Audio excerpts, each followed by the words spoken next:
Amen. Hallelujah. Isang pinagpalang araw po muli. Araw ng linggo. Hallelujah. Sarap matulog. Wala pa uwi ba? Napakalamig po ng ating panahon. Hallelujah. Kung tayo po may mga banal na kasulatan o kaya electronic man yan o hindi. Sa akin po electronic na. Malabo na po ang mata. Okay. Punta po tayo sa aklat po ng mga awit. Yan. Kung tayo po may mga dalang Biblia, sound check. Basahin po natin ang salita po ng Panginoon. Sa aklat po ng mga awit, samahan niyo po ako. Sa aklat po ng mga awit, Kapitulo 27. Yan, Psalms chapter 27, verse 1. Basahin ko muna sa English version. Ano po? The Lord is my light and my salvation. Whom shall I fear? The Lord is the strength of my life. Of whom shall I be afraid? Sa Tagalog po. Ang Panginoon ay aking liwanag at aking kaligtasan. Kanino ako matatakot? Ang Panginoon ay katibayan ng aking buhay. Kanino ako masisindak? Tayo po ay tumayo at bago tayo manalangin, umawit po tayo ng isang awiting panalangin sa Panginoon na ang pamagat po ay sa buhay ko. Hallelujah. Samahan po ninyo kami kumawin. Hallelujah. Diyos, salamat.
umaga, O Diyos, na ibigay namin sa iyo ang nais mo ngayong umaga, O Diyos. Na masamba ka namin, mapapurihan ka namin, maluwalhati ka namin, may taas namin yung pangalan, Panginoon. Higit sa lahat, pinasasalamatan ka namin ngayong umaga, O Diyos, sa pagdalo namin ngayong umaga, O Diyos. Opo, Panginoon. Salamat sa itong napakating pribilehyo, Panginoon, kami, O Diyos, ay makadalo sa iyong gawain. Na kami minsan pa, O Diyos, makakain ng aming mga kaluluwa ng iyong mga salita, Panginoon. Opo, Diyos, na muli makapagpasalamat kami, O Diyos, na muli makapagpuri, Panginoon, makasama sa iyo ng umaga, Panginoon. Opo, Diyos, tinataas namin ang iyong pangalan, O Jesus. Pagdiriwang namin ang iyong pangalan, O Jesus. Salamat. Salamat, O Diyos, sa krus, Panginoon. Salamat sa iyong dugo, Panginoon. Salamat ang napakaraming, Panginoon. Pinupuri ka namin, luwalhati ka namin, sinasamba ka namin, tinataas namin ang iyong pangalan, Panginoon. Lahat po tayo magsabi ng Amen. Amen! Palakpakan nga po natin ang ating Panginoon. In the beginning, God. Hallelujah. In the beginning, God. Kaya tayo na ito ngayong umaga. Walang iba kundi dahil sa Panginoon. Hallelujah. Purihin natin ang Diyos. At sama-sama natin pagdiwang ang pangalan ni Jesus. Opo, Panginoon. Pinagdiwang ka namin, Panginoon. Oh, hallelujah. Sama-sama tayo palakpak sa Panginoon. Sabay na pagdiwang natin. Hallelujah. Oh, hallelujah.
Salamat muli, O Diyos.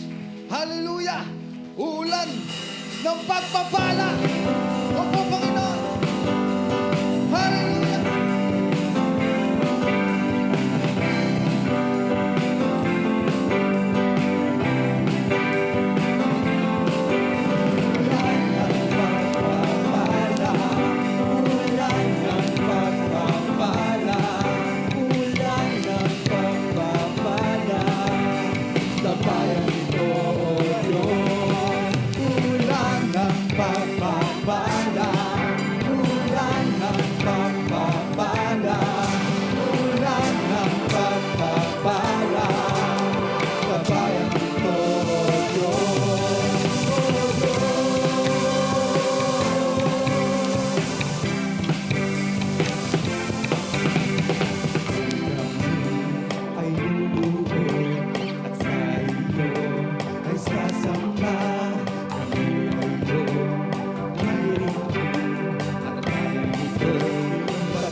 Pagpapala sa bayang ito,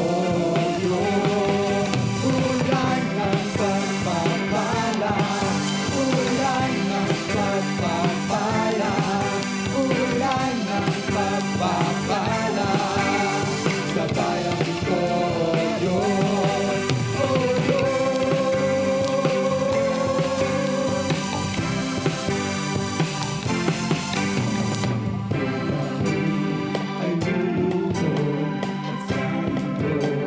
sasamba, kami ay iyong tiringgin at ang bayan ito'y pagbabansin.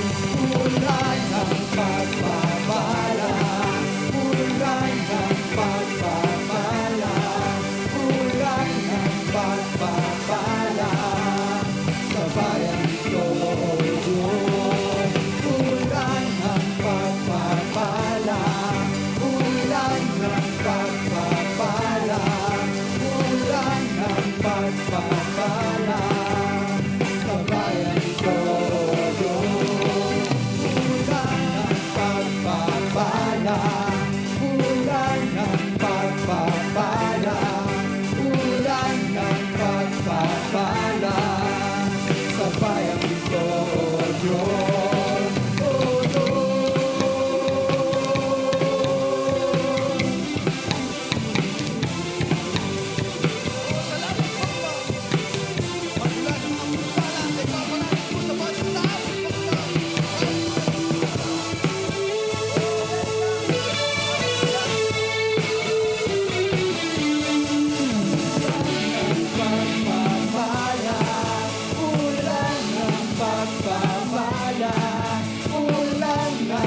Pagpapala sa bayang ito, Diyos.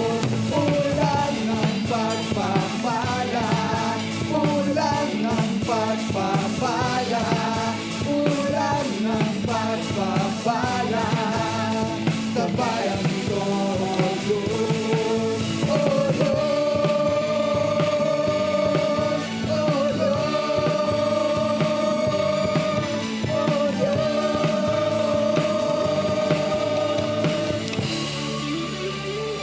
Hallelujah!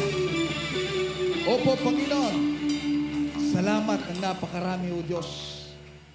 Opo, papaulanin po ng Diyos ang pagpapala. Naalala niyo yung mga nakaraang sermon ng ating pastor? Mangarap tayo. Makbang tayo sa ating pangarap. Huwag tayong matakot. Gaya ng ating sinabi, di ba? Sa aklat ng mga awit. 27 kung kasama natin ang Diyos, bakit tayo matatakot? Bakit tayo masisigla? Walang imposible sa Diyos. Kaya mo gawin lahat ng Diyos. Salamat sa iyong mga salita, Panginoon. Opo. Ang mahalaga lang, Panginoon, isip namin, O Diyos, ng iyong kaharian. Ang isa sa mga formula. Unahin ka namin.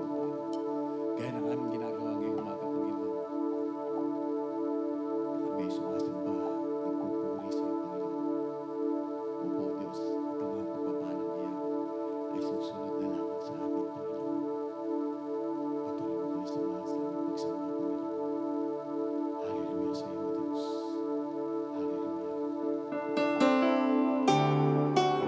Ikaw ang Diyos na tapat.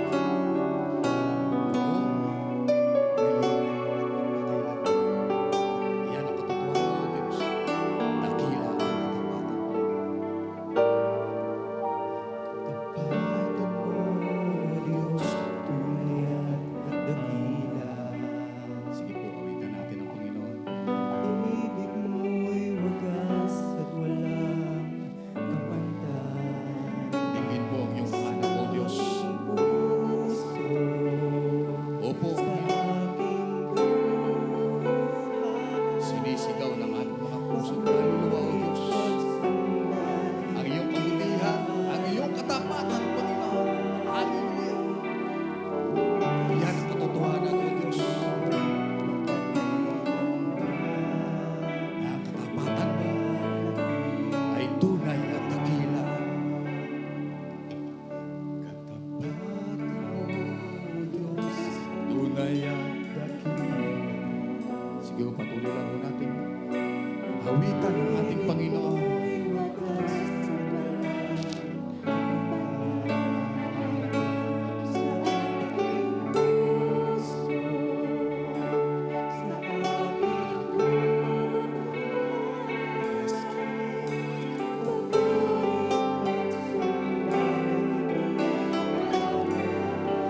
O siya nga po, Diyos.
mo ako sa masama na mga nangyari sa aming buhay, Panginoon. Patuloy mo pa rin pinapatunayan ang iyong kabutihan, Panginoon. Wala na isa man sa amin, Panginoon, na makapagsasabi na hindi ka mabuti.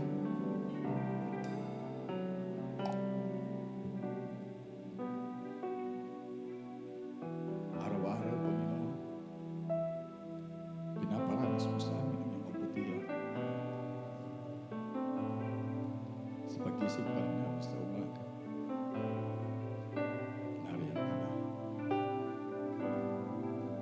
Sa maghapon namin ginagawa,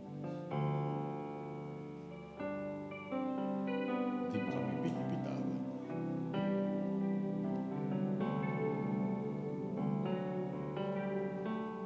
Kulang ang aming mga ginagawang Diyos. Sa mga kabutihang ginawa mo sa aming mga buhay, hindi namin kayang patayan mo, Diyos. Yung kabutihan na pinaranas mo sa amin. Opo, ikaw ang Diyos. Na noon, ngayon, at magpakailanman, Panginoon, patuloy at patuloy na ipararanas sa mga sa amin ang iyong kabutihan, Panginoon. Totoo ang iyong salita, Panginoon, na laging bago, laging sariwa. Bawat umaga ay binibigay mo sa bawat isa sa amin.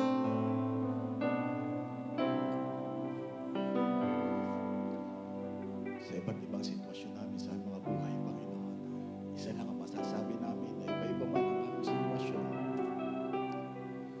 Ang kabutihan mo, Panginoon, siyang mananatili sa bawat isa sa amin. Hindi magbabago yan, Panginoon. Dahil iyan ang katotohanan. Ang iyong katapatan, ang iyong kadakilaan, ang iyong kabutihan, O Diyos, ay hindi may kakailan ang bawat isa sa amin, Panginoon. Hallelujah.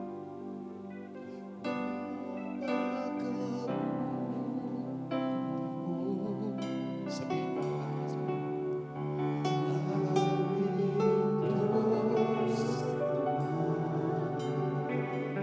Panginoon.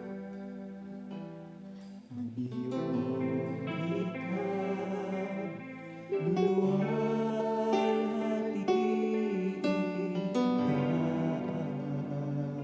O siya nga po, Diyos.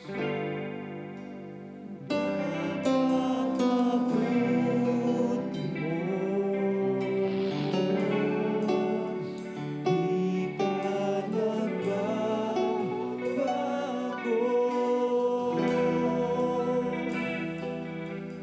Noon, ngayon, kailan pa man, sa buhay ko'y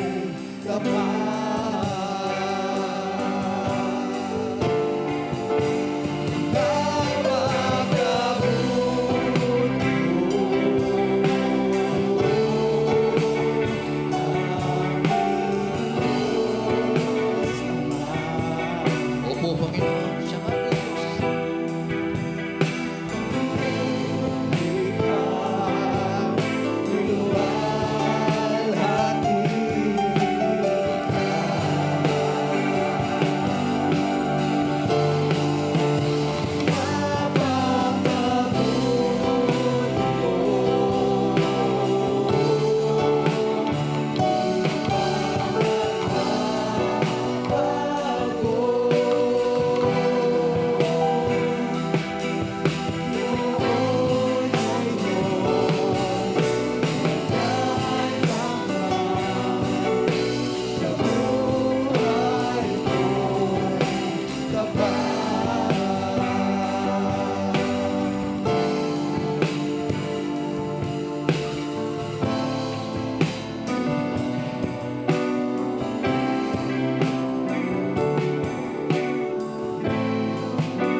Opo, Panginoon, maraming salamat po, Diyos, sa katapatan na pinagkakalubos sa amin sa bawat isa, Panginoon. Salamat po, Diyos, patuloy na ikaw nga ay maging mabuti sa amin ngayong umaga. Marinig namin yung kabutihan, O Diyos, sa iyong mga salita. pakikinig.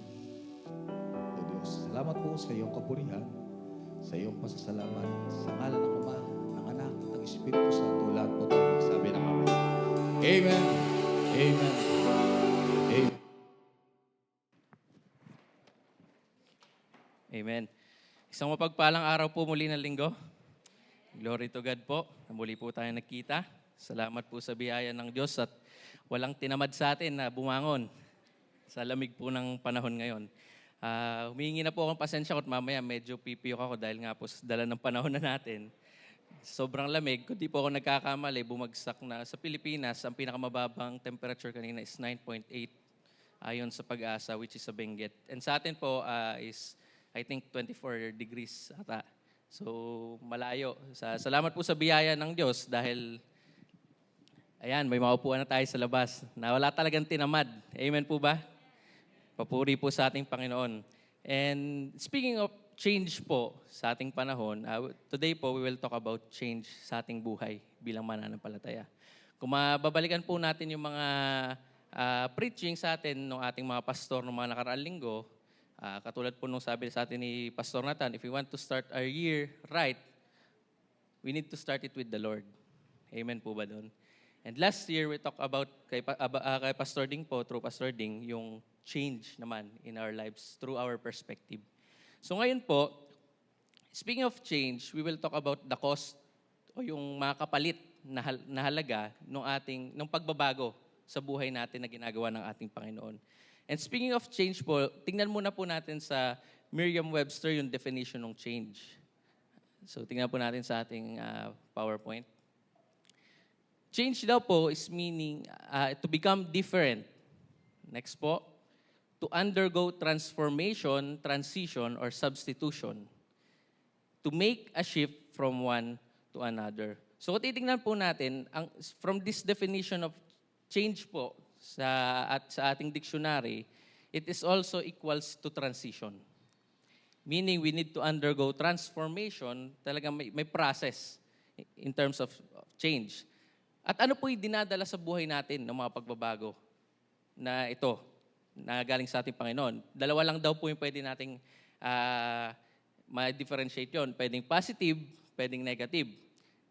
When we say positive po, pag narinig natin yung pagbabago na mangyayari sa ating buhay, nafe-feel natin yung excitement. Meron tayong inaasahang maganda. Nagre-ready tayo. We are willing, di ba? Na parang walang magiging palakid. We are hopeful. Yun yung kung bagat doon natin titignan. And sa negative side naman po, na nakakalungkot, pero minsan iyon po yung nagiging damdamin natin when we hear the word change. Nakakaramdam tayo ng takot. Nakaramdam tayo ng uneasiness o hindi madaling pagpuproseso sa ating damdamin, sa ating buhay. Nagwo-worry tayo, nagiging anxious tayo, nagiging malungkot tayo at ang pinakamasaklap sa lahat, nagda-doubt tayo sa kung anong mangyayari. Na hopefully po sa atin bilang Kristiyano, when we hear the word change, sana po ay hindi ito yung mga nagiging damdamin natin, yung negative. Sana lagi lang tayong hopeful, lagi lang tayong excited, lalo na kung ang pagbabago ay mula sa Panginoon. Amen po ba doon? Na kung titignan po natin, kaya may mga mananampalataya pa rin na nagkakaroon ng gantong damdamin, mga negatibong damdamin. Ang only reason daw po kung bakit, kasi they fear to change dahil magkakaroon sila mawalan sila ng control sa kung ano yung kinagagalawan nila. Or especially po sa may mga pinaghirapan na, di ba? Na katulad nung dinulot sa atin ng pandemic, lalo na po sa may mga business, na malaking change po yung nangyari. Talagang parang umikot po yung mundo. Na kung makikita po natin, yung dating nakasanayan mo, for ilang months din ata yun, I think 5 months or almost half a year, talaga nawala. Na hindi ka talaga makakakilos. Na nawala yung nakasanayan mo. Na kung saan, hirap tayo na mag-undergo sa process ng change. Sa makamundong bagay man o sa ating buhay bilang Kristiyano. Sabi nga po ng isang sikat na manunulat, isang American author po na si John C. Maxwell, change is inevitable, growth is optional. When we say change is inevitable po, meaning it can be avoided, it can't be evaded, or it can't be escaped. Meaning, naturally, na ito nagfo-flow through sa buhay natin. Na yung change talaga is always present sa anumang oras ng ating buhay. na tunay nga po na maraming pagbabago na yung nangyari sa atin, sa kanya-kanya nating buhay. And generally, yun nga yung nangyari sa ating pandemic. Pero personally, pwedeng sa school, pwedeng sa career, sa work natin, sa families natin, even sa relationship natin sa kapwa nating Kristiyano. Marami nang naging pagbabago. Pero dapat po tayo bilang Kristiyano, we are used to this word, to the word change. Na kung saan, dapat mahalaga sa atin yung salita na to, lalo na kung ang pagbabago ay sa pamamagitan ni Jesucristo sa ating ginagawa sa pang-araw-araw na buhay. Tanong po, bilang Kristiyano po, ilang beses na po tayo nag-yes sa Panginoon kapag nag-undergo tayo sa ganitong klase ng pagbabago ng ating buhay? Ilang beses na tayo nag-yes in response as our obedience to the Lord? Nag-yes ba tayo na napipilitan lang para magbago o nag-yes tayo dahil alam natin na ito yung nararapat para sa ating buhay bilang isang mananampalataya? At una-una para sa Panginoon. So katulad po nung willingness ni Isaac, kung familiar po kayo sa story ni Isaac na anak ni Abraham, na kung saan, nung nandun na sila sa Mount Moriah, di ba? Kung natatandaan niyo po yung story about the sacrifice kay Isaac, willing lang siya. Noong una wala siyang idea kung ano mangyayari. Akala niya talagang yung ihahain na alay ng kanyang ama is tupa. Yun pala ay siya. Siya pala yun. At ano kaya yung nag-udyok kay Isaac para sumunod lang? Diba? Sa kung anong pinapagawa ng Diyos sa kanyang tatay. So dapat tayo po, lagi po tayong willing mag-yes in response as our obedience sa ating Panginoon. Na sa tingin ko naman po, lahat naman po tayo sa simula ng ating buhay bilang mananampalatayang Kristiyano, may big yes na tayo sa Panginoon, which is yung panahon na tayo ay tumanggap kay Jesus Christ as bilang ating Panginoon at tagapagligtas ng ating buhay. Pero, hindi po dun lang nagtatapos yung yes ng buhay natin. Yung pagsunod natin for us to undergo change, para maging kaaya-aya po yung buhay natin sa harap ng Panginoon.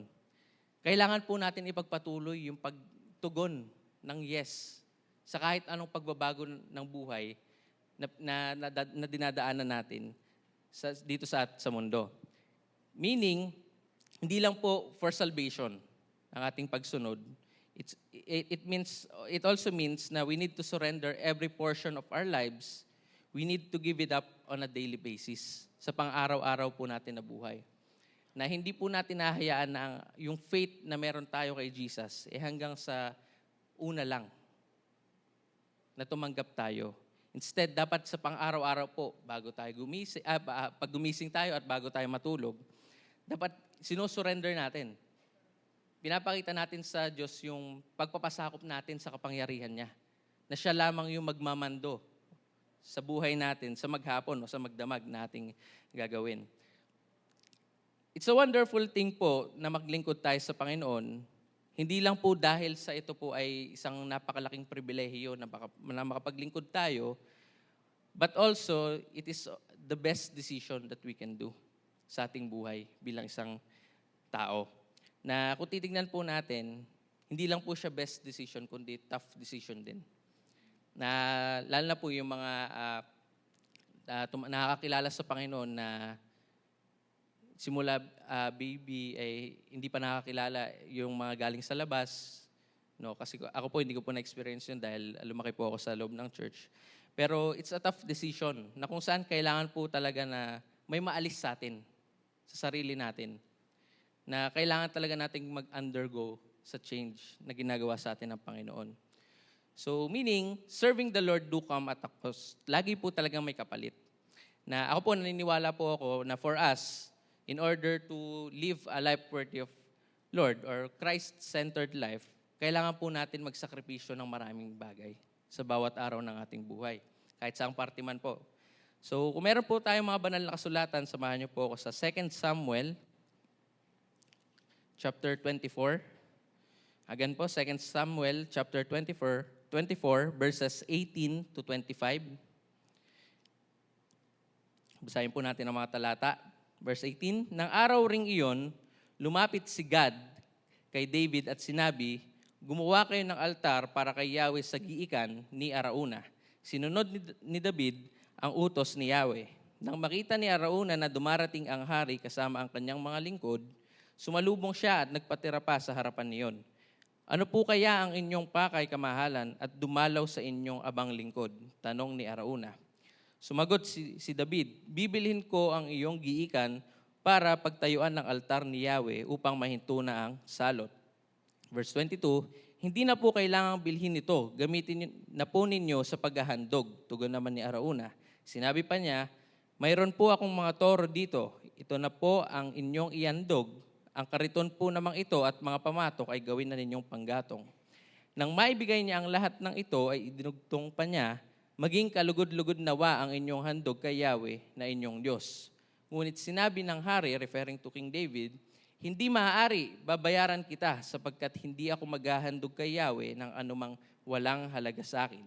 Kaya't binayaran ni David ang giikang iyon at ang toro sa halagang 50 pirasong pilak. Gumawa nga siya ng altar at nagdala roon ng handog na susunugin at handog pangkapayapaan. Pinakinggan ni Yahweh ang panalangin ni David para sa bansa at tumigil na nga ang salot sa Israel. So kung titingnan po natin sa mga talatang binasa natin, may dalawang bagay tayo na makikita. Na makikita natin it's between David and the Lord. Yung God po na sinabi ng una is prophet God po yun. Hindi po ang Panginoon. Si prophet God na ginagamit po ng Panginoon para kay Haring David. So sa talata po na binasa natin, dalawa pong bagay makikita natin. Una, makikita po natin yun doon na kung babasahin pa natin yung mga unang talata, specifically sa verses 8 to 9 po, na nagkaroon ng pagkakasala si Haring David laban sa Panginoon dahil po nag-take up siya ng census. Kung familiar po kayo sa story na to, madali po nating maunawaan to, na kung saan pinabilang niya po yung kanyang hukbong sandatahan, yung mga kabataang lalaki, na kung saan, yung story po kasi nito, kung babasahin yung mga unang chapter, ito po yung panahon na yung mga Israelita ay lumalaban sa mga Philistines or mga Filisteo. Na kung titignan po noon, ito yung mga malalaking hukbong sandatahan. Kaya po, nagpa-census po si David na kung tatanungin po natin, anong masama? Ba't nagkasala siya sa ganong kaparaanan na binilang niya?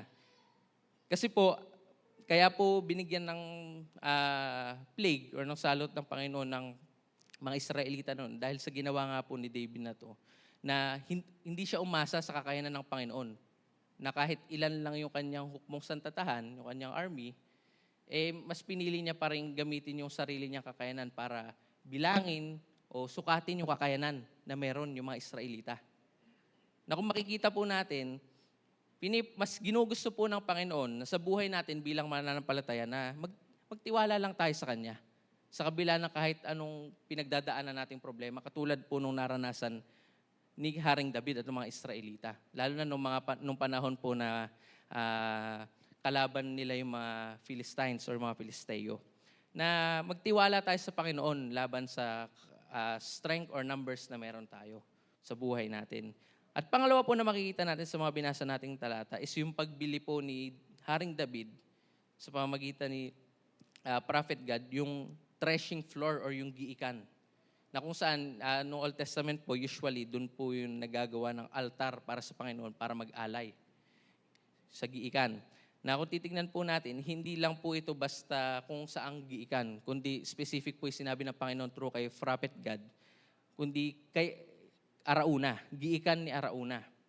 Na kung titignan po natin, dito, gustong magpatayo ng Panginoon ng altar upang magkaroon ng peace between the Lord and the Israelites. Kasi nga po, ganoon na lang yung naging wrath ng Panginoon sa ginawa ni David. Na even yung Israelites, nagkaroon ng effect sa kanila, nagdulot sa kanila ng hindi magandang bagay dahil sa disobedience ni Haring David. At kung titignan po natin, yung threshing floor po na to, yung saan, magandang i-note po natin to. Yung lugar po ng threshing floor o nung giikan ni Arauna, hindi po basta simpleng giikan lang. Very, very significant kasi yung threshing floor po ni Arauna, nakalocate siya sa Mount Moriah. If you're familiar with Mount Moriah po, dito rin po ah, tinest ng Panginoon sa Abraham, yung sacrifice for Isaac. So meaning, yung lugar po na yon, it echoes for the need of sacrifice. So meaning, mostly it's about sacrifice, yung lugar na yon. Na kung titignan po natin, hindi po talaga simpleng lugar lang nung panahon ng Lumang Tipan. Na talagang, actually may picture po ako niyan, ayan, kung makakapunta po kayo sa Jerusalem, iyan po yung lugar ng Mount Moriah ngayon. Actually, yung gitna po na yun, mosque po siya ng mga Muslim at ng mga Hudyo. Na kung saan, dyan pa rin nila ginagawa yung pag-aayuno, yung paghahandog. At kung di po ako nagkakamali, may season po sila sa isang taon na I think isang buwan po ata yun, nakasaray buong mountain na yan.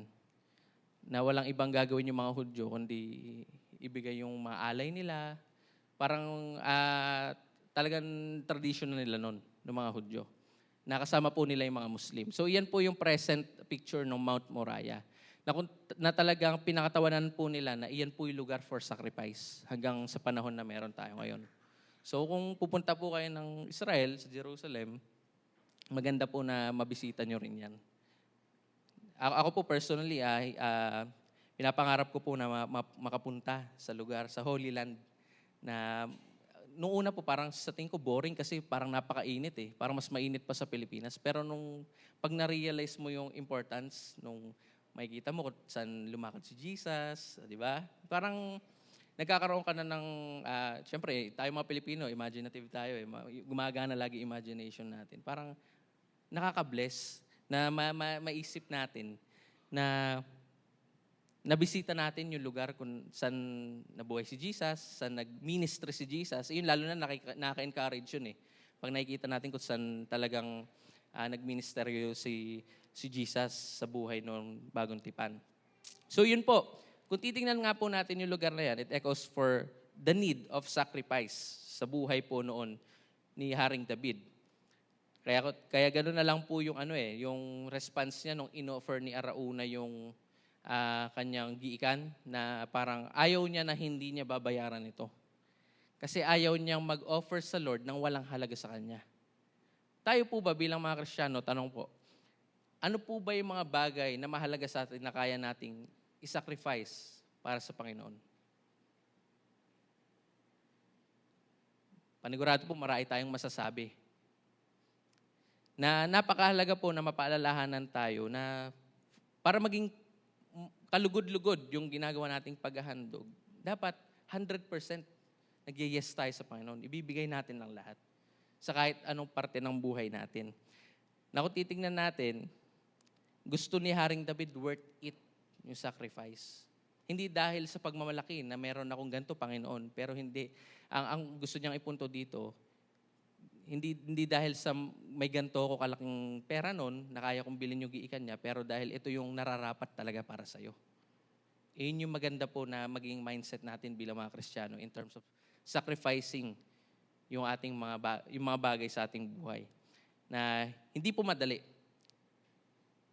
It is really a tough decision for us po na yung katotohanan na lagi po talagang may kapalit na mahalaga sa atin kung gusto nating maging kalugod-lugod sa Panginoon yung ating buhay.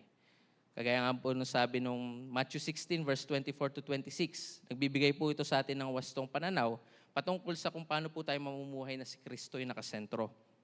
Sabi po doon, sinabi ni Jesus sa kanyang mga alagad, sino mang nagnanais sumunod sa akin, ay kailangang itakwil ang kanyang sarili, pasanin ang kanyang krus at sumunod sa akin. Ang naghahangad na magligtas ng kanyang buhay ay mawawalan nito, ngunit ang mawawalan ng kanyang buhay alang-alang sa akin ay magkakamit nito. Sapagkat ano ba ang mapapala ng isang tao, makamtan man niya ang buong daigdig, ngunit mapapahamak naman ang kanyang sarili? Ano ang maibibigay ng isang tao kapalit ng kanyang buhay? So ito po, madalas po ito yung nagiging struggle ng isang Kristiyano. Mas madalas pa po natin ibigay yung 100% effort, time, energy natin, material things natin, sa mga bagay sa mundo. No, kung ano man po yan, kahit na makapag-earn tayo ng pera, mag-enjoy tayo sa hobbies na usually natin ginagawa, makapag-aral tayo sa napakagandang university, even yung mga ganong bagay na minsan, inaakala natin, sapat na yon na nag-glorify natin ang Panginoon. Pero ang totoo pala, wala na tayo sa track or sa way ng Panginoon.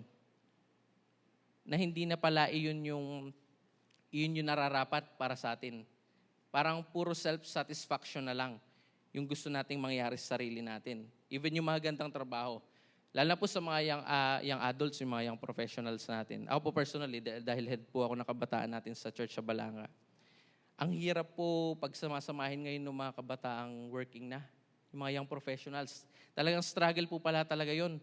Parang usually, yung mga high school, mga college students, pero pag dumating na talaga na working sila, parang ang hirap na sila hanapin kahit gaano sila ka-active noong panahon na high school pa lang sila at college. Talagang struggle din pala sa ministry ng kabataan yun. Na kung titingnan po natin, ito magandang encouragement po ito sa mga nagtatrabaho nating mga kabataan, mga young professionals natin. Hindi naman po ibig sabihin na pag 100% tayo nag-surrender sa Panginoon, magfo-full time tayo sa ministry. Hindi po iyon yung hinihiling sa atin ng Panginoon. Kailangan araw-araw ka na sa church, mga ganun. Talagang kailangan nagsasalita ka rin sa pulpito, yung mga ganun baga. Kumbaga, ang gusto pong ipunto sa atin, may malaking kaibahan po ito yun sa ganong sitwasyon. Pag sinabi po nating full surrender sa Panginoon, nakikita sa bawat parte ng buhay natin si Jesus. Kahit nasa work tayo, diba? Kasama natin mga trabaho natin, dapat nakikita pa rin sa atin si Jesus. Lalo na pag nagpatawag yung mga kabataan. Lalo na mamaya may jam. Kung di po ako nagkakamali, Pastor Nathan, meron pong jam mamaya, no?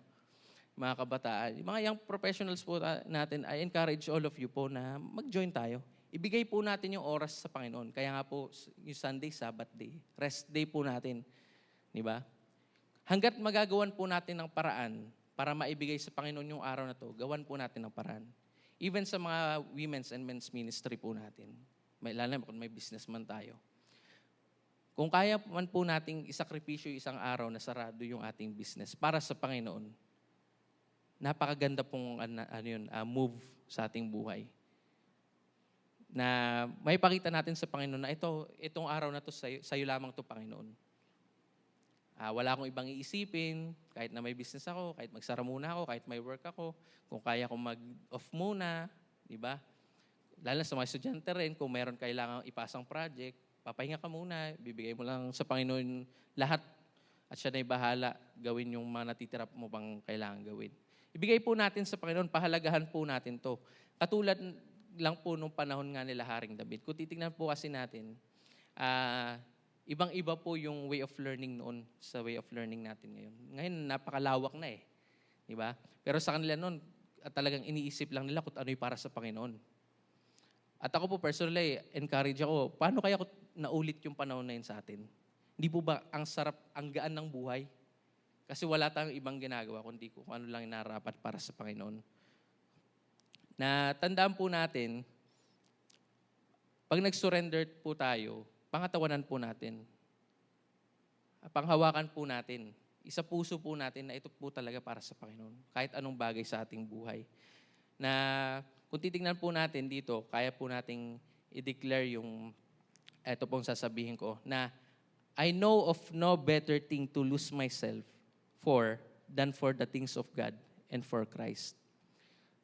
Na pinapakita po sa atin dito na walang kahit anumang bagay na makaihigit pa sa kaya nating ibigay sa Panginoon, kundi yung buhay natin.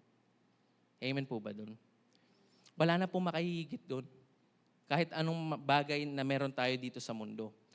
At from these verses po, sa ating mga binasa, may makikita po tayong 4 na bagay na kailangan mawala sa buhay natin bilang isang mananampalataya upang maisakatuparan o ma-fulfill natin yung buhay na si Kristo ang nakasentro. So ito yung mga cost, ito yung mga kapalit, ito yung mga kailangan nating isacrifice. Una po, if you want a Christ-centered life, it will cost us our favorite sins. So, in-specify ko po, favorite sins. Kasi po tayo bilang tao, natural po na tayo ay nagkakasala. Pero meron po tayong tinatawag na pet sins. O yung mga pagkakasala na hindi pwedeng hindi natin magawa. Na with a conscious mind, kahit alam nating mali, nagagawa natin. Ito po yung mga pet sins na tinatawag natin. At kung titingnan po natin, dapat maging aware tayo dito bilang isang Kristiyano. Dahil po sabi sa Hebrews 12 verse 1, kaya nga, dahil napapaligiran tayo ng napakaraming saksi, tanggalin natin ang anumang balakid at ang kasalanang makapit sa atin. Buong tiyaga tayong tumakbo sa takbuhing nasa ating harapan. So meaning, yung sin po talaga madali tayong i-entangle o madali tayong guluhin. Kahit simpleng kasalanan lang. Na kung titignan natin, madali po talaga tayo bilang tao na tanggalin sa kung anong kalooban ng Diyos sa buhay natin. Kaya tayong tanggalin ng kaaway. Kaya yun nga yung mga pet sins na sinasabi ko. Ngayon po, ang pinaka-familiar po na pet sins natin, yung mga nangyayari sa social media. Kung ako po tatanungin bilang kabataan, napaka-toxic po ng social media natin sa ngayon. Na kung titignan natin, kahit Kristiyano, minsan may makikita ka pa rin eh. Na siyempre ikaw, dahil kung ikaw naman ay equipped ng salita ng Panginoon, iwasan mo na rin i-judge sila.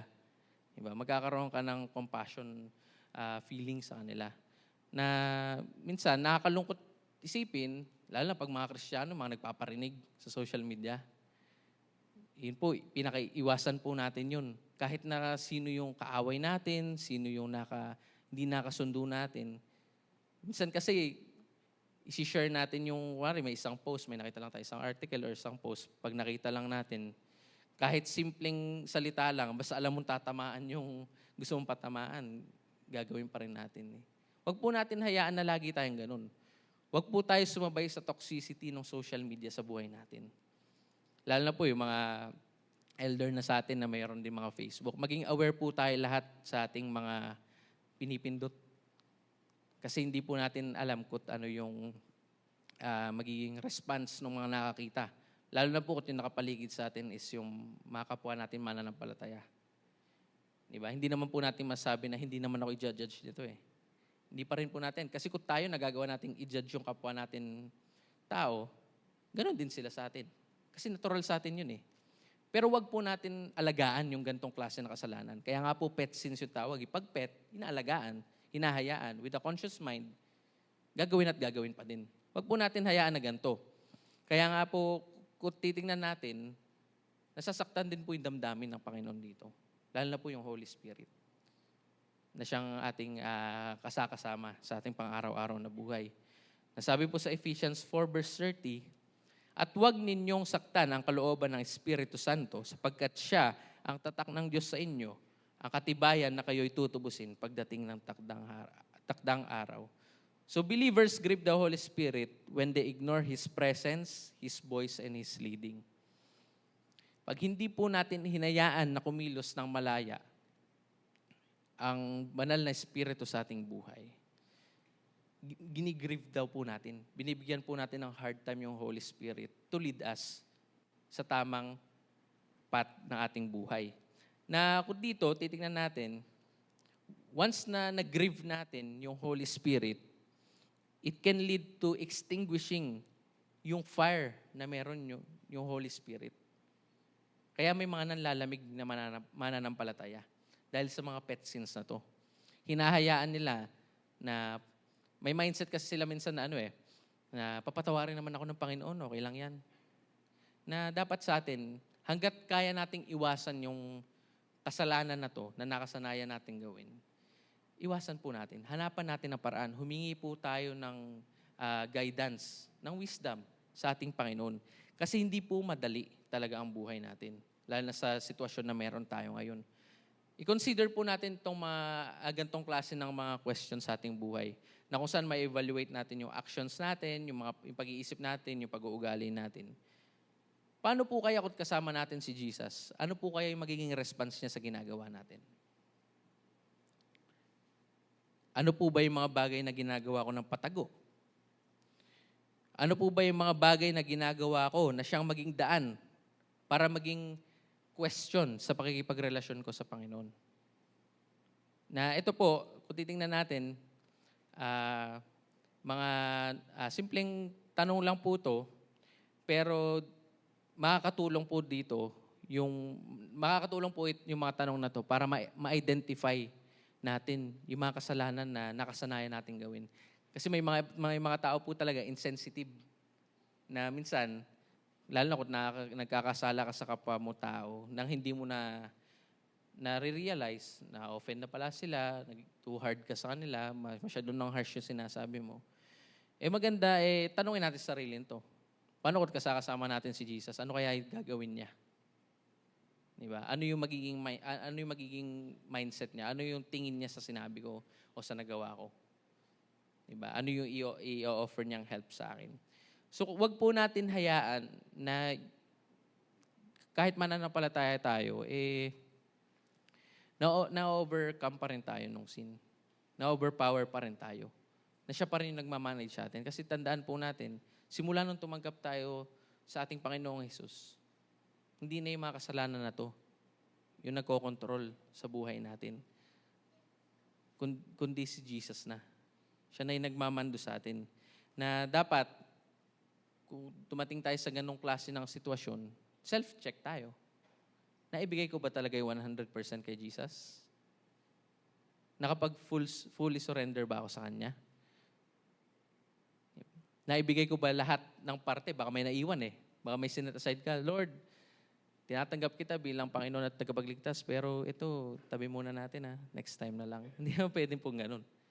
Pag sinabi nating hinahayaan natin si Jesus na maging Panginoon at tagapagligtas ng ating buhay, siya na talaga ang kikilos sa atin. Huwag po nating hayaan na lagi na lang tayong, humihigi ng tawad sa paulit-ulit nating ginagawa. Although hindi naman po madali yung process ng change doon, hayaan lang po natin mag-process yun, lalo na yung mga addicting habits na ginagawa natin nung tayo hindi pa mananampalataya. Hayaan po natin na unti-unti itong baguhin ng Panginoon. Kaya po kailangan kasama natin sa pang-araw-araw natin na buhay, yung salita ng Diyos. Kailangan po natin pahalagahan yung pagbabasa natin ng Biblia. Kasi yun po yung makakatulong sa atin para ma-overcome yung pet sins na to. Na kung ninanais po ng ating puso, ng ating buhay, na magkaroon ng Christ-centered life, hayaan po natin na mawala sa ating buhay yung mga sinful desires na to. Kasi tandaan po natin, a Christ-centered life means loss in our sinful desires, but gain in the favor of the Lord. So full surrender demands that we deal with our sins. Kailangan po natin tanggapin. Masakit man na na-realize natin na ganun katindi yung kasalanan na nagawa natin. Tingnan naman natin kung ano yung magiging natin na galing sa Panginoon. We gain with the favor of the Lord. Na talagang tough decision sa atin. Kung hindi natin i-let go at di natin hayaan na ang Diyos ang kumilos sa buhay natin, baka mapariwara lang tayo at masayang lang yung buhay na meron tayo sa mundo. So yun po, yung una, a Christ-centered life will cost us our favorite sin. Pangalawa, a Christ-centered life will cost us our favor of the Lord.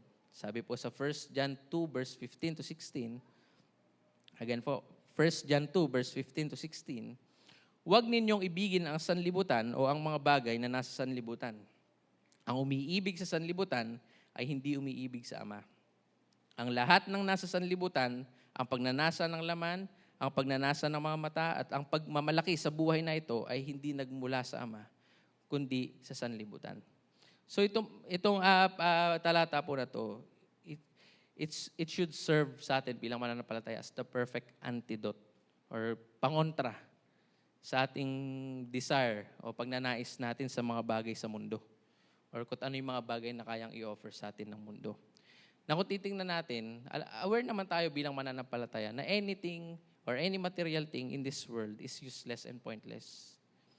Hindi naman natin ito madadala sa langit Ba't pa kailangan natin pagtuunan ng pansin? Diba? Hindi masamang maghangad sa mga best na material na bagay. Pero kung maghahangad tayo ng pinaka-the best na mga material na bagay dito sa mundo, i-assure natin na gagamitin natin yun para sa Panginoon. Hindi para sa ating self-satisfaction, yung self-pleasure natin. Di ba?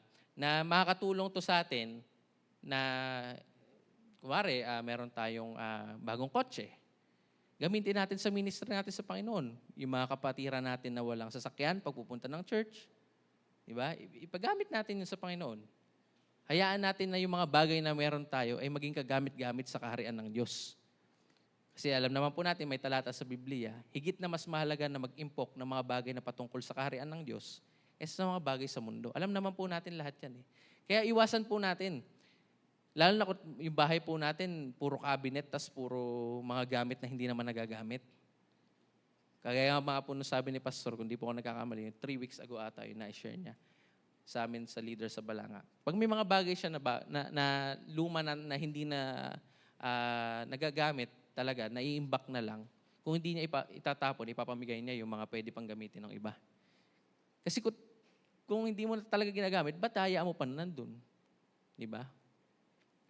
Huwag po natin hayaan na manduhin tayo ng mga bagay na to dito sa mundo. Kasi minsan, ginagamit lang din yun ng kaaway para makagawa tayo ng kasalanan or ginagamit din yun ng kaaway para mabaling yung focus natin na mawala sa Panginoon. Kaya po kailangan lagi tayong prepared, lagi tayong equipped.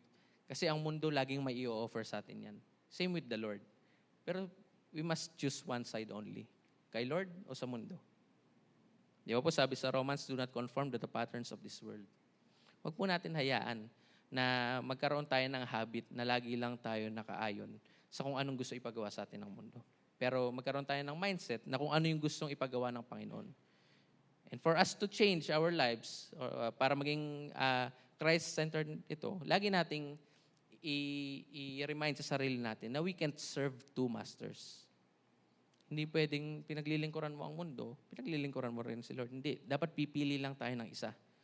Na bilang isang mananampalataya, hindi dapat tayo ma-inlove sa mga gawa ng mundo. Dapat araw-araw na inlove lang tayo kay Jesus. Lalo sa kabataan. Hindi lang dapat araw-araw na inlove kay girlfriend, kay boyfriend. Dapat kay Jesus muna. Kasi ako po, personal, naranasan ko rin naman yun eh. Na paggising pa lang sa umaga, instead na mag-pray ka, punta ka agad kay cellphone. Gising ka na ba? Ayun. Good morning. Tapos may emoticon pa na may kiss. Ew. Pero ayun po, wag po natin hayaan na lagi tayong ganun. Di ba? We should start our day with Jesus. We should end our day with Jesus pa din. Amen po ba doon? Napakahalaga po sa buhay natin, nakasama natin si Jesus. Kahit anong desisyon na gawin natin, mapamaliit man o malaki, dapat si Jesus lang lagi. Amen? Kaya po kailangan, i-give up natin, i-sacrifice natin yung favor o yung inihahain sa atin o yung ino-offer sa atin ng Panginoon. Hayaan lang po natin na si Jesus yung magmando. Na tandaan po natin, hindi rin po ito madaling desisyon, lalo na kung meron tayong friends, family na hindi pa nakatanggap kay Jesus. Kasi it will bring us rejection from them. Tatalikuran tayo. Pero tandaan din po natin, talikuran man po tayo ng kahit sinong tao dito sa mundo. Pamilya, kaibigan, kamanggagawa, kaklase, best friend, girlfriend, boyfriend, asawa, kahit ano pa man yan, si Jesus hindi tayo tatalikuran. Amen po ba doon? Napakabuti po ng Panginoon sa buhay natin na kahit napakahirap ng sitwasyon natin, nandyan pa rin siya. Remember po yung story ng prodigal son. Nakakatuwa po yun, nakaka-inspire po yun eh. Kahit na nagliwaliw ka, di ba? In millennial terms, nagwalwal ka sa labas. Pag bumalik ka sa Panginoon, open arms pa siya. Paghahanda ka pa nga, di ba? Di ba yun po yung sabi sa prodigal son eh. Kaya napakasarap po ng feeling na tayo ay nananahan sa presensya ng Panginoon. Amen po ba doon? Purihin po ang Panginoon sa kanyang salita. Kaya po, hayaan lang po natin. Yung rejection po talaga mararanasan natin lagi sa mundo at part po ng change nating ng ating buhay.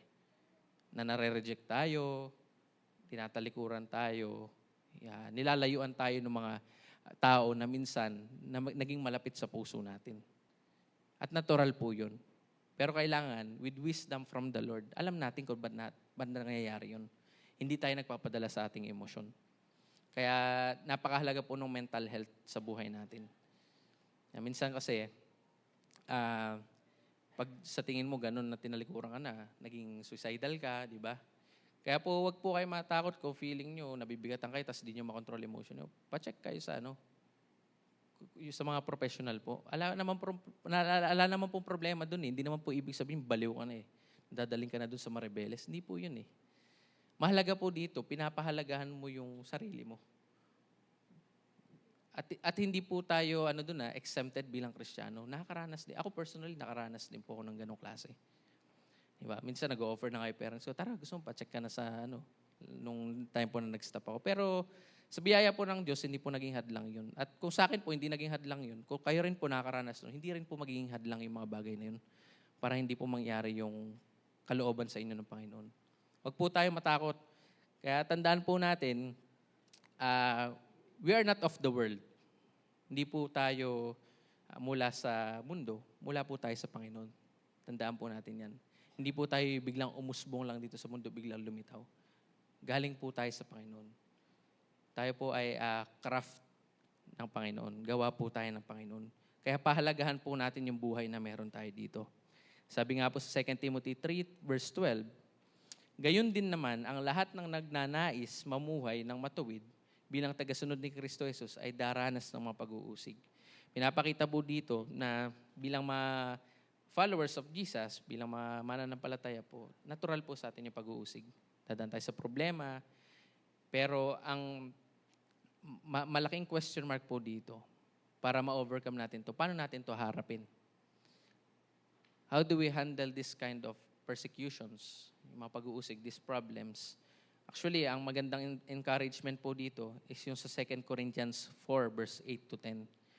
Sabi po sa 2 Corinthians 4 verse 8 to 10, kung familiar po kayo sa song na Trading My Sorrows, na ipapaawit po ng praise and worship team mamaya, ito po yung verse na inspiration ng song na yun. Sabi po dito, we are afflicted in every way, but not crushed. Perplexed, but not driven to despair. Persecuted, but not forsaken. Struck down, but not destroyed. Always carrying in the body the death of Jesus, so that the life of Jesus may also be manifested in our bodies. So mahalaga po na lagi tayo na-encourage yung talatan to, na kahit anong problema, kahit anong pagsubok ipagdaanan natin sa buhay, pagkasama natin ng Panginoon, wala tayong hindi magagawa. Wala tayong hindi malalampasan. Amen po ba doon? Napakabuti po ng ating Diyos at magandang example po sa ganyang klase ng situation si Paul, na siya na rin pong author ng aklat na yan. Kung mag-study po kayo ng mas malalim sa buhay ni Paul, hindi po naging madali talaga yung buhay niya nung siya ay nagmi-mission sa mga churches noon. Kung titingnan din po natin sa New Testament, majority of the books was written by Paul. Yung mga churches na yan. Na sabi nga po ni Paul sa Philippians 1:21, na usually natin nakikita yan, for to me, to live is Christ, and to die is gain. So meaning po, a Christ-centered life means loss in favor from the world, but gain in the favor of the Lord. Na regardless po sa situation ni Paul, nung siya ay nasa piitan, nung siya ay nakakulong, at may mga nakagwardya sa kanya, na kahit between life and death na yung situation niya, nanatili siyang tapat sa kanyang tungkulin sa Panginoon. Na siyang napakahalaga po sa atin bilang mga mananampalataya. Tandaan niyo po, hindi lang po tayo Sunday goers, Hindi lang po dapat tayo nakikinig ng salita ng Diyos tuwing linggo. Dapat po, araw-araw dinadala natin to. Di ba po? Kaya nga po tayo may life group. Kahit once a week lang nakikita ang life group, ito po yung nakakatulong sa atin para ma-nurture yung faith natin. Para palakasin yung pananampalataya natin. Nang kahit anong problema ay dumaan sa bawat araw, kahit na Sunday lang tayo nagkakaroon ng fellowship na sama-sama tayong lahat, nandun pa rin yung commitment natin, yung pagiging faithful natin sa ating pakikipagrelasyon sa Panginoon sa pang-araw-araw. Kaya mahalaga po na araw-araw nating dalhin yung kanyang salita. Na wag po natin hayaan na yung mga bagay sa mundo yung mag-define sa kung ano tayo o kung sino tayo. Wag po natin hayaan na ang pera, yan po yung pinakamatindi nating kalaban, yung mag-define sa kung anong meron tayo ngayon. Ano man po yung sitwasyon natin, tandaan po natin, hindi po pera yung magdi-define sa atin, kundi ang Panginoon lamang bilang mga mananampalataya. So yun po, that leads to our third point po, if we want a Christ-centered life, pangatlo po, it will cost us financially. Speaking of pera po. Na kung saan, titingnan po natin sa original text natin sa 2 Samuel verse 24, mahalala po natin yung tumanggi si King David na ibigay yung ni Arauna yung kanyang giikan for free. Di ba? Instead, nung nireject niya, nirefuse niya maging libre lang yun, binili niya yun out of his own money. Na walang any missionary funds na binigay sa kanya, walang special offering na nag-cover up sa payment, hindi naka-loan, hindi naka-plan, diba? Hindi hulugan. Pero kung ano talaga yung meron siya. Dahil gusto niya, may halaga sa kanya yung ibibigay niya sa Panginoon. Na napakahalaga po sa atin na maging ready tayo na isacrifice yung mga bagay na meron tayo. Huwag po natin bigyan ng oras na ito, bukas ko pa isasacrifice to. Kung ano yung kaya nating isakripisyo sa ngayon na, bigay natin yung pinaka-the best na may isasacrifice natin sa Panginoon. Kung titignan nun, ang currency ng mga Israelites is yung shekels, yung pilak, na kung di ako nagkakamali, yung ayon sa bigat, yung may weighing scale sila nun eh. Na sa atin, ibang-iba eh. Hindi na tayo nagaganon eh. Malayo na sa natin. Pero yung pinupunto po dito sa punto na sa third point natin na to, hindi po patungkol sa kung anong currency meron tayo. Anong klaseng pera meron tayo. Pero yung pang-unawa natin sa kaugnayan nito sa buhay natin bilang isang mananampalataya. Yung relevance. Kung ba't kailangan na masacrifice yung finance natin para sa Panginoon. Na pag tayo naglingkod tayo sa Panginoon, natural po talaga, and it will always require financial sacrifice. May pera man tayo, o kahit konti lang yung pera natin, kung kailangan na gawin para sa Panginoon, gagawin natin. Actually ako, encourage po ako dyan nung sa yung mga nag-mission sa atin sa Mabato. Yung dati nung marami pa tayo, yung talagang, kung di po ako nagkakamali, yung ushering po ata nun sa Kamens, yung talaga nag-o-offer sila ng ride para makapag-church sa atin yung mga tiga Mabato. Diba? At the same time, mga kabataan natin talagang tatabi sila ng pera para magkaroon ng pamasahe papunta doon o makapagpakain sa mga kabataan doon. Diba? Napakahalaga po sa atin na kahit yung financial status natin para sa Panginoon. Na kahit na, actually natutunan ko po sa tatay ko, kahit na wala kang kainin, basta mapaglingkuran mo yung mapapakain mo yung kapwa mo. At hindi ka nagkakaroon ng sariling, parang hindi umaangat yung sarili mo. Hindi ka nagkakaroon ng pride. Hinahayaan mo lang na, ito para sa Panginoon naman itong ginagawa ko. Alam naman ng Panginoon yung puso natin eh. Lalo na sa ginagawa nating pagsasacrifice ng ating mga finance. Na alam naman ng Panginoon, kahit na sabihin natin na ito para sa Panginoon, nasa puso pa din eh. Nasa pagtingin pa rin ng Panginoon sa puso natin kung paano natin tinitake yung ginagawa nating pagsasacrifice financially. At kung titingnan po natin sa New Testament, ilang beses pong ibinahagi through Jesus Christ yung kung bakit mahalaga o bakit nire-require yung financial sacrifice sa ministry, sa ating buhay bilang Kristiyano. Titingnan po natin, may 4 na chapters po sa Matthew na makikita natin in terms of financial sacrifice. Una po, sa Matthew 18. Ito po yung talinhaga patungkol sa lingkod na di marunong magpatawad. Pangalawa, yung Matthew 19, sumunod na chapter po, patungkol sa binatang mayaman. Sa Matthew 20, yung talinhaga naman po patungkol sa mga manggagawa sa ubasan. At Matthew 22, patungkol sa pagbabayad ng buwis. Kung titignan po natin, pag binasa niyo po yan, basahin niyo po yan sa bahay, makikita po natin dyan na talagang ang paglilingkod po sa ating Panginoon, it will cost us financially. Hindi po pwedeng laging libre tayo. Hindi po pwedeng laging church yung sasagot sa atin. Hindi po. Dapat po tayo, personally sa ating mga kanya-kanyang buhay, kaya nating maglabas para sa Panginoon, para sa trabaho, sa kaharian ng Diyos. Kasi kahit naipunin mo yan, kung di mo gagamitin sa kaharian ng Panginoon, sa ministry mo sa Panginoon, pag namatay tayo, wala lang yan. Di ba? hindi magbe-benefit ang heaven ng money. May iwan lang din yan. Kasi iyan ay material na bagay sa mundo. Kaya mahalaga na hanggat maaari, pero wisely din naman po, gamitin natin to nang naaayon sa kung anong gustong ipagawa sa atin ng Panginoon. At maging aware po tayo.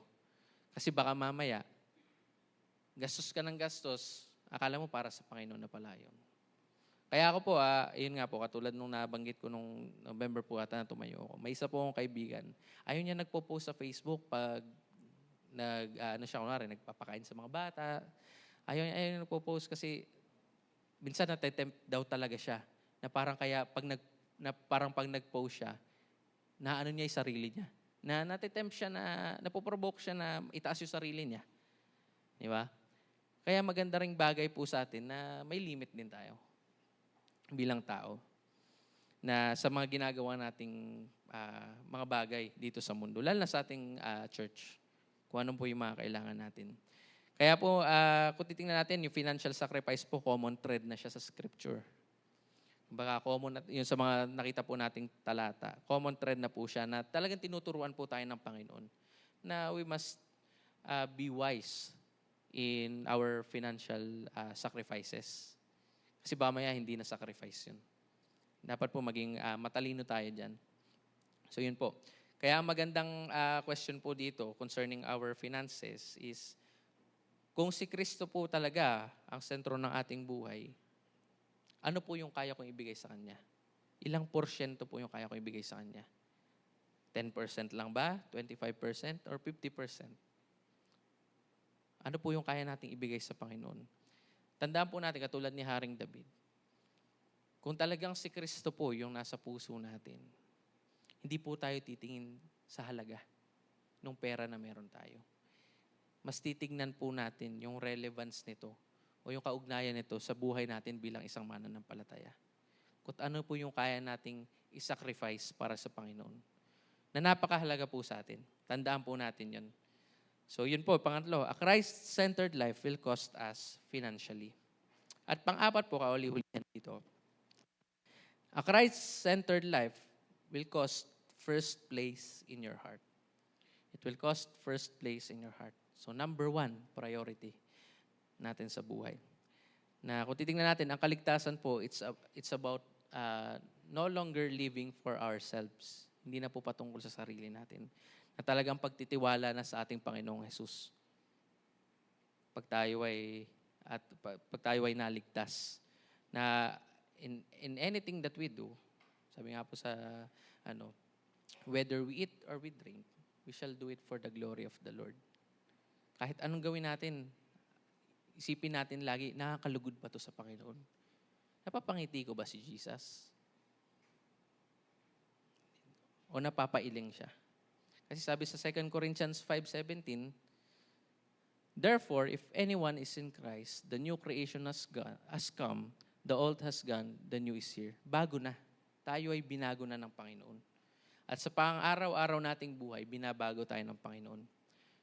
Kaya po bigyan natin ng kahalagahan yung ating pakikipagrelasyon sa Kanya sa pang-araw-araw.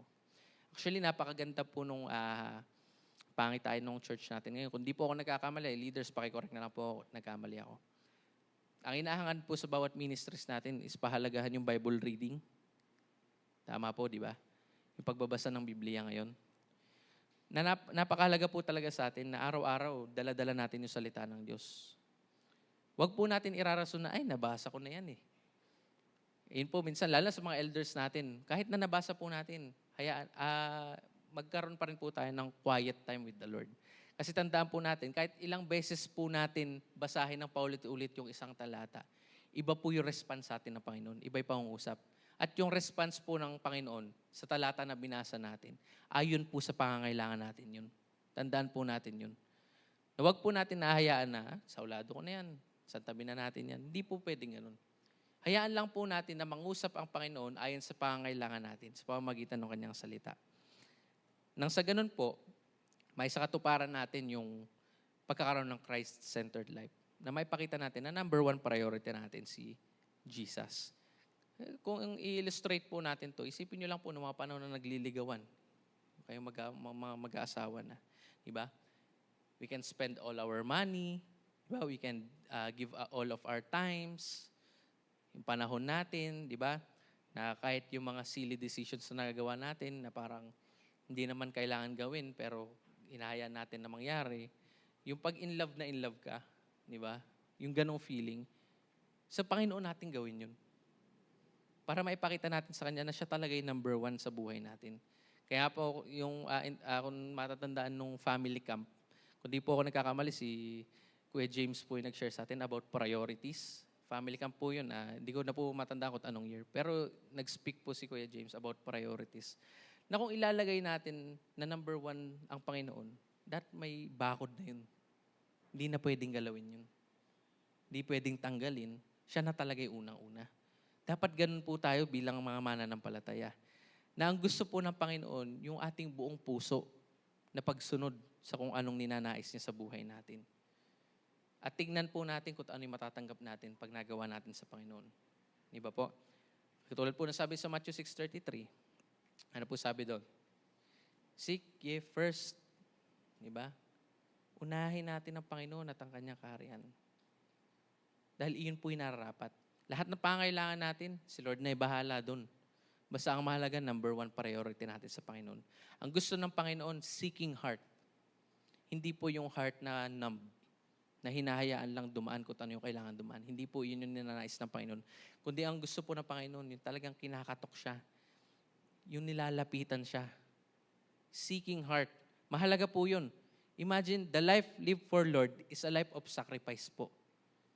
Kung gusto natin pong ibigay sa Panginoon ang lahat-lahat, we must be ready in any sacrifices that we can make.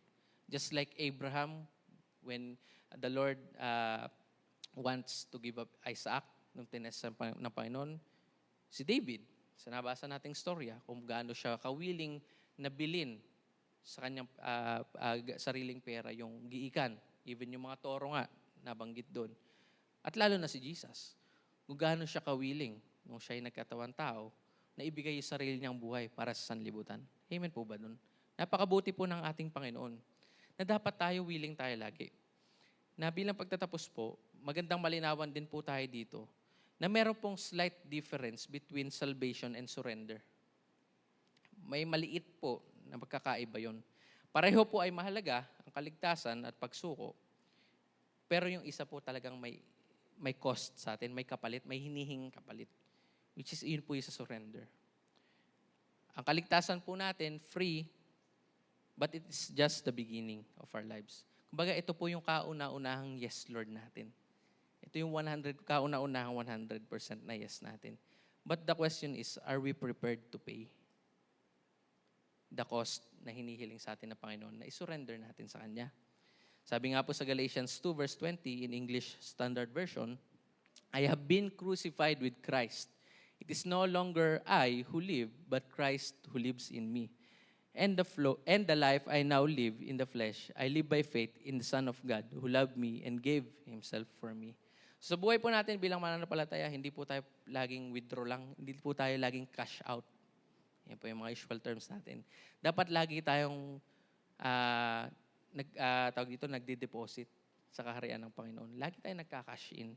Lagi tayong nagsasakripisyo para sa kaharian ng Panginoon. Nang sa ganon, maging ganap po yung buhay natin dito sa mundo para kay Jesus. Alalahanin lang po natin yung ginawa sa atin ni Haring David, na hindi po siya nagsettle sa kung anong kayang ibigay ng iba para may ibigay niya sa Panginoon, kundi yung kung ano po talaga yung nasa Kanya na kaya niyang ibigay. Na dapat lagi willing tayo mag-yes, Lord, in any part of our lives. Nang sa ganun po, mangyari po yung kalooban ng Panginoon sa ating buhay. We must choose to live a life that is lived sacrificially for the Lord. Tandaan po natin, ang benepisyo po na matatanggap natin sa ginagawa nating pagsasakripisyo sa Panginoon ay higit pa po sa benepisyong matatanggap natin na binibigay ng mundo. Tandaan po natin yun. Kaya nga po si Jesus, bago po niya lisanin ng mundo ang kanyang mga disipulo, nagbigay po siya ng encouraging words sa kanila. Sabi po sa John 14 verse 1 to 4, huwag mabagabag ang inyong kalooban. Sumampalataya kayo sa Diyos, sumampalataya din kayo sa akin. Sa bahay ng aking ama ay maraming silid. Kung hindi ito totoo, sasabihin ko ba sa inyong pupunta ako roon upang ipaghanda ko kayo ng matitirhan? At kapag naipaghanda ko na kayo ng matitirhan, ako'y babalik at isasama ko kayo upang kayo'y makapiling ko kung saan ako naroroon. At alam na ninyo ang daan patungo sa pupuntahan ko. So if we live a life now worthy of the Lord, na full of sacrifices, ang reward po natin eternal life. Napakahalagang encouragement po sa atin yung sinabi ni Jesus doon sa mga disipulo niya. Na every day, we must declare, I choose to follow Jesus than the world. Mas piliin po nating sumunod sa ating Panginoong Hesukristo kaysa sumunod sa kung anong gustong ipagawa sa atin ng mundo. If we need to sacrifice now, let's do it, and let's do it with our 100%. Gawin na natin. Huwag na tayong maghintay. Huwag na tayo tumingin sa kaliwat kanan, kung saan man. Gawin na natin kung ano nararapat sa Panginoon. Kaya po, ako, ang realization ko, ang buhay Kristiyano po, masayang tunay talaga. Sabi nga po ng kanta. Pero mararanasan lang natin yung kasiyahan ng pagiging Kristiyano kung si Jesus yung nakasentro sa atin. Amen po ba doon? Pwede po tawagin ko yung praise and worship team. And bago po natin awitin tong ating panghuling awit, isang masayang awit po, which is yung Trading My Sorrow. Manalangin muna po tayo. And bago po tayo pala manalangin, I want to remind us all kung ano po yung happenings ngayon sa atin sa Philippines in terms of atin bilang mga Kristiyano. Aware po ba kayo kung anong meron sa January sa ating mga mananampalataya? The month of January po is National Bible Month. At napakahalaga po, yung araw din na to, which is January 31, which is National Bible Sunday. Kaya maganda po yung encouragement sa atin ni Pastor Nathan 2 weeks ago sa kanyang preaching. Lagi po natin dalhin tong hard copy natin. Huwag po tayo umasa sa mga cellphones natin kasi isipin nga po natin, kung gusto natin maging Christ-centered yung ating buhay, gawin natin kung ano yung narapat sa Panginoon. Dalhin natin yung Bible natin. Diba? Basahin natin yung Bible natin. Napakahalaga po ng Biblia sa buhay natin bilang mananampalataya. Actually, January po, talagang tungkol sa Bible eh. January is Philippine Bible Month. January 1 is National Bible Day. Hindi po paputok. Hindi po puro paputok lang. Dapat po nasa kalendaryo na natin lagi ito eh, bilang mga Kristiyano. Na isipin po natin, pinapahalagan po ng ating gobyerno yung kahalagahan ng Biblia, ng salita ng Diyos. Na kahit sa kabila po ng ating mga rants, ang daing reklamo natin sa present government natin, tingnan pa rin po natin yung bright side. Kung paano ginagamit ng Panginoon yung ating government para ng kaharian. So yun po. Kaya nga po nasabi sa 2 Timothy 3:16, dito po natin marirealize yung importance ng Bible. Ang lahat ng kasulatan ay kinasiyahan ng Diyos at kapaki-pakinabang sa pagtuturo ng katotohanan, sa pagsaway sa kamalian, sa pagtuwid sa likong gawain, at sa pagsasanay para sa matuwid na buhay. So wag po tayo maging Sunday goer lang at doon lang bubuklatin ng Bible. Tandaan po natin, hindi lang din po January dapat natin bubuklatin ng Bible natin dahil dineclare na National Bible Month. Pero tandaan po natin, every day should be Bible Day. Amen po ba doon? Tayo po'y manalangin. Panginoon, maraming salamat po sa iyong kabutihan at sa katapatan ng iyong salita sa umaga na ito na inyong ibinahagi sa amin. Ako po, personally, Panginoon, nagpapasalamat po ako sa iyong paggamit sa akin, Panginoon, upang makapaglingkod po sa aking mga kapatid na to sa Life Giver Church Orion. Napakabuti mo po, Panginoon, sa buhay ng bawat isa dito, Panginoon, dahil alam po namin na hindi ka nagkukulang sa aming mga pangangailangan. Ang kinakailangan lang po namin na ibigay sa iyo yung 100% namin. Tulungan niyo po kami, Panginoon, sa aming paglabas sa aming bahay-sambahan na baunin, isa puso at i-apply sa aming mga buhay ang mga aming natutunan sa iyong salita, Panginoon. Maraming salamat po and nawa po, Panginoon, as we end the first month of this year, Panginoon, ikaw pa rin ang maitaas, ikaw pa rin ang maitaas, Panginoon, sa amin at ikaw lang po ang mapapurihan sa aming mga buhay, Panginoon. And as we go on with the remaining months of this year, Panginoon, wala po kaming ibang dinideklara kundi ang katagumpayan mula kay Kristo, Panginoon. Maraming salamat po sa iyong salita. Mangyari po ang iyong kalooban sa aming mga kanya-kanyang buhay at sa iyo po ang lahat ng papuri, pasalamat, pagsamba, pagluwalhati sa pangalan ni Jesus. Amen.